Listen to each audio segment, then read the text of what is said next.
Bonjour, bienvenue sur netprof.fr. Aujourd'hui, nous allons aborder un cours d'économie réservé au bac professionnel, mais les autres peuvent aussi regarder, sur les besoins personnels et le recrutement. Alors, la gestion des ressources humaines regroupe plusieurs axes. Vous allez voir que le premier axe que l'on va étudier concernera les besoins personnels, le deuxième, le recrutement, le troisième, la rémunération du personnel, et le dernier, la formation continue du personnel. Alors, pour ce chapitre-là, nous allons aborder uniquement les besoins en personnel et le recrutement. Alors, les besoins en personnel. Le but, c'est de prévoir l'évolution des ressources humaines, c'est-à-dire du personnel, en fonction des projets de l'entreprise, bien entendu, et pour cela, nous allons devoir tenir compte de plusieurs éléments.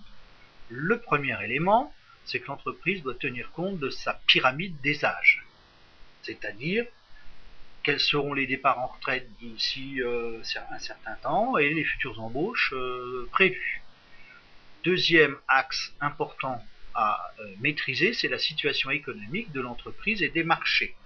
Bien entendu, l'entreprise est dans une situation économique qui peut lui permettre de recruter ou de ne pas recruter. Et le troisième élément, ça va être le projet de développement de l'entreprise. Est-ce que nous voulons conquérir de nouveaux marchés, mettre en place de nouveaux produits?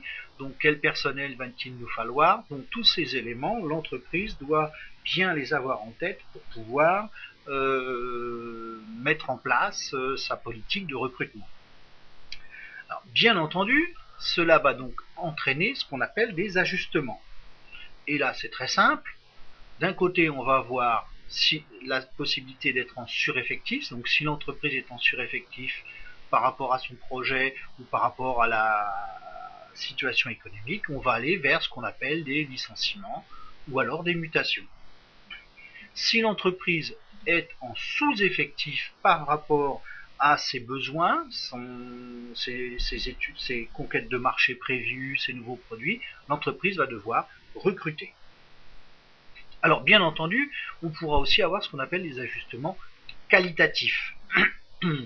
L'entreprise, dans ce cas-là, peut avoir des possibilités de modifier les qualifications de certains de ses salariés, et donc là, les actions de formation, de promotion du personnel vont être mises en place. Alors, voyons maintenant donc comment recruter le personnel, donc le recrutement. Il faut savoir que recruter, c'est engager l'entreprise sur le long terme. Cela va donc entraîner des coûts. Alors pour l'entreprise, on va avoir deux possibilités, deux solutions pour le type de recrutement. Première possibilité, c'est ce qu'on appelle le recrutement interne. Alors le recrutement interne, il va se faire par le bouche à oreille, l'affichage, le journal d'entreprise, voire l'intranet. C'est-à-dire que là, on va rechercher à l'intérieur de l'entreprise s'il y a des compétences que l'on pourrait utiliser pour les postes dont nous avons besoin. Si on ne trouve pas en interne, on peut aller sur donc le recrutement externe. Et là, on va faire appel. En premier, on peut faire appel à Pôle emploi. On peut faire appel par petites annonces à des candidats ou par Internet. On verra, on va le détailler un petit peu plus. On peut aussi utiliser ce qu'on appelle le parrainage. Là aussi, on étudiera ça tout à l'heure. Bien entendu, pour les cadres et les directeurs, on peut passer par ce qu'on appelle les chasseurs de tête, c'est-à-dire des cabinets de recrutement. Et puis, on peut aussi étudier tout le volume de candidatures spontanées que l'entreprise reçoit régulièrement. Alors, voyons un petit peu maintenant le principe du recrutement interne. Alors, le recrutement interne, comme je l'ai dit, on va regarder dans l'entreprise les compétences des gens et puis les valoriser, les changer de poste par rapport à leur qualification, à leur formation de base, etc. Donc, on va avoir un certain nombre d'avantages dans le recrutement interne. Premier avantage, c'est que le coût est très faible puisque la personne est déjà dans l'entreprise. Deuxième avantage, c'est qu'on va avoir des gens qui peuvent être motivés dans une entreprise. Quand un salarié sait qu'il va pouvoir progresser parce qu'on lui offre des possibilités de monter sur des postes plus intéressants, ça va motiver les personnes. Et puis, on peut développer dans ce cas-là ce qu'on appelle la culture d'entreprise, puisque les personnes connaissent déjà l'entreprise et savent qu'ils sont valorisés par cette entreprise. Bien entendu, il y a quelques inconvénients.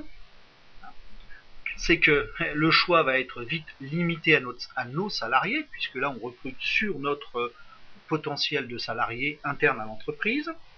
Et puis, il peut y avoir aussi ce qu'on rencontre, une démotivation pour les salariés qui sont non promus, tout simplement parce que y a une sélection à faire, et bien entendu, les perdants sont généralement démotivés par ce qui s'est passé. Voilà le recrutement interne. Alors maintenant, on va voir les différentes possibilités de recruter de façon externe. Et on commence par Pôle emploi. Alors, l'avantage du Pôle emploi, il y en a quelques-uns, c'est que c'est Pôle emploi qui va faire le travail. C'est-à-dire que la présélection des candidats, logiquement, va être faite par Pôle emploi. Le deuxième avantage, c'est que, bien entendu, c'est un service de l'État, donc ça ne va pas coûter grand-chose à l'entreprise. Troisième avantage, c'est que ce recrutement peut être national, régional, local, ça va dépendre du profil du poste que l'on recherche, et bien souvent, Pôle emploi va pouvoir évaluer les candidats par rapport à leurs compétences, les compétences demandées. Alors, bien entendu, il y a quand même quelques inconvénients. Le premier, c'est que, étant donné que Pôle emploi est un service de l'État, et que le nombre de chômeurs étant élevé, les agents de Pôle emploi ne peuvent pas gérer de façon efficace l'ensemble des candidatures, ce qui fait que des fois, l'entreprise va se voir proposer des candidats qui n'ont pas un profil adapté au poste. Deuxième inconvénient, c'est que là aussi, c'est une structure qui peut être lourde, donc le temps de réactivité peut être beaucoup plus long que pour des sociétés d'intérim qui pourraient faire le même travail, puisqu'ils sont autorisés maintenant, ou des chasseurs de tête. Deuxième possibilité de recruter en externe, ce sont les annonces et Internet. J'ai regroupé l'ensemble puisque c'est une technique qui est assez proche. Tout simplement, on passe des petites annonces, que ce soit par Internet ou par journaux. Alors, les avantages, c'est tout simplement qu'on va pouvoir avoir une diffusion que l'on veut. Par les petites annonces, diffusion locale, régionale, nationale, c'est la même chose pour Internet. Ça dépendra tout simplement du média que l'on va utiliser. Les inconvénients, c'est que cela peut être très coûteux. Passer des annonces dans des journaux spécialisés, ça va avoir un coût qui peut se révéler prohibitif. Le deuxième inconvénient, c'est qu'on l'entreprise va devoir effectuer sa propre sélection. C'est-à-dire qu'il faut avoir le temps de récupérer les CV, les lettres et de faire le tri. Autre type de recrutement externe, c'est le parrainage ou la cooptation. Alors c'est quelque chose qui se fait de plus en plus, et vous allez voir que ça a quelques avantages.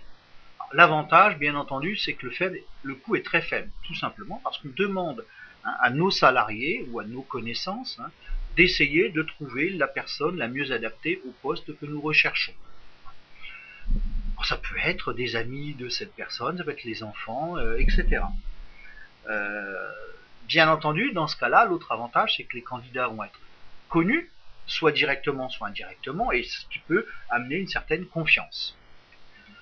Il y a quand même quelques inconvénients, c'est que toujours là, nous allons devoir quand même sélectionner les candidats, et si nous offrons une prime aux personnes qui sont les parrains, il peut y avoir ce qu'on peut appeler dans certaines entreprises la course à la prime, c'est-à-dire proposer quelqu'un, même si le profil n'est pas le mieux adapté, tout simplement parce que cette personne a l'espoir d'avoir cette prime, et à partir de là, notre sélection va être presque aussi étendue que si on avait fait appel aux petites annonces. C'est ce que je viens d'indiquer, donc l'entreprise, si elle instaure ce système, toutes ne le font pas. Maintenant, on va voir le recrutement par un cabinet de recrutement. Alors là, l'avantage, il y en a surtout un, c'est que c'est le sous-traitement. On va faire appel à ces entreprises pour faire le travail de recrutement à notre place. c'est-à-dire qu'elles vont prendre le problème de A à Z. L'inconvénient, c'est que c'est élevé au niveau du coût. Par exemple, pour recruter un cadre supérieur ou un dirigeant d'entreprise, ça peut aller, le coût jusqu'à 30% du salaire annuel proposé à cette personne.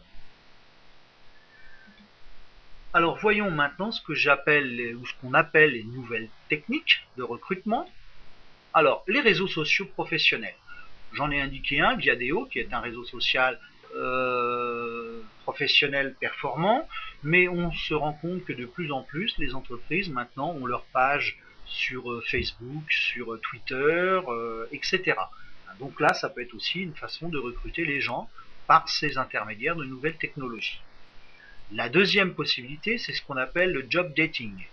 Tout simplement, vous connaissez le speed dating, c'est le même principe, vous avez 10 minutes pour convaincre, dans un lieu donné, convaincre votre recruteur que vous êtes le meilleur candidat. Dernier élément, c'est tout ce qui tourne autour du formalisme. On connaît le CV classique, papier, on sait maintenant qu'on peut l'améliorer par des techniques comme le CV animé, le CV vidéo. Donc tout ça sont des éléments qui peuvent permettre à l'entreprise de mieux sélectionner ses candidats. Alors maintenant, résumons un petit peu la procédure du recrutement. L'entreprise va donc définir ses besoins par rapport à sa pyramide des âges, par rapport à ses projets. À partir de là, elle va définir le mode de recrutement. Généralement, on commence par le recrutement interne pour vérifier si dans l'entreprise on n'a pas les compétences recherchées. Si on n'a pas trouvé le bon candidat, on fera appel au recrutement externe. L'avantage aussi du recrutement externe, c'est qu'on va faire intégrer à l'entreprise du sang neuf, des personnes qui sont beaucoup plus qui peuvent avoir une vue différente de nos salariés classiques.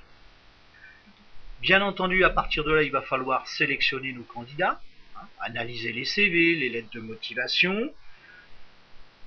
Pour peaufiner notre recherche, on va pratiquer des entretiens. L'entretien peut être collectif, ça se fait beaucoup dans la grande distribution, on recherche des chefs de rayon, on va en convoquer plusieurs et puis on va étudier ensemble leur comportement. Ça peut être aussi des entretiens individuels et puis bien entendu à côté les différents tests. Celui qui est encore le plus utilisé, 80% des entreprises l'utilisent, c'est le test graphologique pour essayer de déterminer le profil entre guillemets psychologique du futur salarié. Tout ça, bien entendu, devant entraîner l'embauche du salarié. Donc voilà, j'en ai terminé pour ce point sur les besoins en personnel et le recrutement. La prochaine leçon portera sur la rémunération et la formation professionnelle de nos salariés. Donc je vous dis à bientôt pour un nouveau cours. Au revoir.